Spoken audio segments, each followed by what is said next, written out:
financial solutions to money, relationships, wellness, and more. Shine a light onto your day and into your life. Power Your Life with Dr. Joanne White.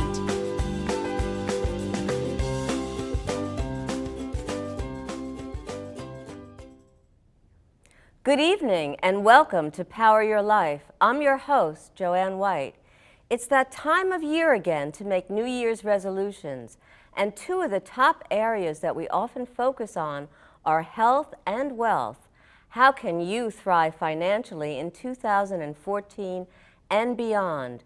Today we have nationally renowned accountant Brian Greenberg, who's joining us now to give us some tips. Hello, Brian Greenberg. Hello, Joanne. Nice to see you again. Again and again. It's a pleasure to be back on your show. Thank you. You've been on my radio show. Yes. I've been on your radio show 19 years, is it? 19 years. I'm impressed. Thank you. That's Greenberg News on WNJC, Okay. 1360 AM. Make sure that you listen to it because it's great. Thank you. So, financial tips. This is the time of year that people are making these resolutions and wondering, firstly, they've spent all their money on the holidays and now they're thinking, what are they going to do? How are they going to pay their bills? How are they going to be happy? Some of them are in a panic. What's one tip initially that we can give people that's going to help them feel better and move forward in 2014? Like anything you do in life, Joanne, you need to get your head straight. Be focused before you encounter whatever you want to do. And I call it the same thing, even about financial planning and investing and building wealth. You need to have the right attitude. And the first step in developing the right attitude, we're not all special. In fact, we're not special. You know, to say we're not all special, I get that. It's more about a sense of entitlement because there are too many of us walking around with that sense of entitlement. And it really means to be able to recognize that we all are in some commonality here and some ground that's really very important to each one of us, right? Well, that, but more so, when you approach whatever you do in life, if you have a certain level of expectation that you're entitled to, you're going to be disappointed because we all have to be humble. And if you're not humble, you're not going to be successful because you'll be held back by your attitude. I like that sense of humility, and that's important. So when you're facing financial challenges, when you're meeting other people, it's being able to express that humility and not only express it, but also believe in it and feel it. I'll give you an example. You're an employee at a job that you're really not thrilled about for whatever reason. And your boss asks you to do certain tasks that you think are, quote, beneath you. If you take that attitude at work, you're not going to be successful there. You got to roll up your sleeves and say, if my boss wants me to copy and paste, if he wants me to make copies or whatever, do something that you think it's not, quote, part of your job description. If you're willing to do whatever it takes to get the job, to get it done successful, you will be successful. You know, Brian, the reverse is too. Sometimes I've seen bosses who do the same thing. They're rolling up their sleeves and they're doing whatever it is they need to do that are like their employees. And the respect that they're garnering from that is really incredible because people are saying, wow, he or she is just like us and they're not so proud or feeling so above us that they can't do that. The same token, they say, the employee may think, boy, that boss is a sucker. He's rolling up his sleeves and doing it.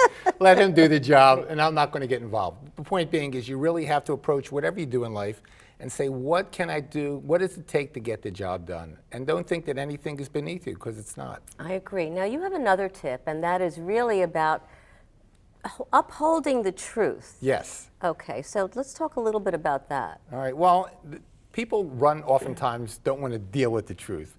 I'm not Jack Nicholson, and you can handle the truth. I think anyone can handle the truth. But when you choose to avoid it, choose to avoid a situation that's sensitive, that there's some negative aspects that you don't really want to confront, ultimately, if you run from what the reality is, you're not going to be successful. You're not going to overcome whatever that is to fix it. And I think the first step in doing that is that people are afraid of, there's fear out there. There's a fear of unknown. And what I tell people to do oftentimes is to first visualize what is the worst that can happen from this, truth that you're trying to avoid. Whether it's getting, let's say you don't get this task done on time, and you really think you're not going to get it done. What's the reality? What's going to happen? Will you lose your job? No. The client's going to be mad. Yes, they may be mad, but let's see if they're going to be mad. If I take an approach where I'm proactive, reaching out to the client, letting them know ahead of time, we're running into problems, think about what the problem is so then you can address how to fix it. That's the way to approach it, rather than just to say, I'm just going to work as hard as I can and not get it done, and then all this is going to hit because I'm overridden by fear of not completion. Give my example. So being able to move through whatever is going on, and like you said, look at the worst possible situation, which oftentimes never really happens, but at least you've covered it in your mind and thought, okay, what's the solution to this? How am I going to handle this? And then you'd be surprised that it didn't happen and you can move right past it. What's the third tip that we can talk about? Well, there's a few things. Again, it's about, first I just want to finish up this last point about hanging on to it, is that if you can really embrace it, and it's also about being tolerant. People are not tolerant these days. There's a really an area, and in fact, I'm declaring 2014 the end of intolerance. I love that, because so we'll call it the year of tolerance. No, not the year, the new era. Okay. Not just one year. I love that. So it's not just a year, a new era. Okay. How about a new century of a new century of building on. So we need to kind of go forward, and so that it's all about, remember, it's about being successful, about building an attitude, about being engaging. And that's what's important, is you need to, whatever you do, you have to put your all into your effort. Too often people don't do that, and they hold back, and that's another way where you're not successful. You have to be ready to fail. But it's also in terms of being tolerant of people with differences, being tolerant of people who maybe don't have so much, being tolerant of your financial advisor, so you've got to. Well, hopefully they're tolerant of me.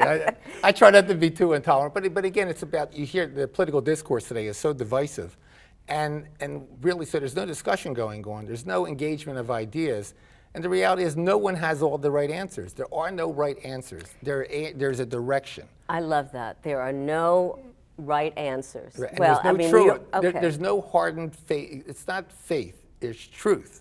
That's why I say worship the truth. It's the truth shall set you free, not the faith.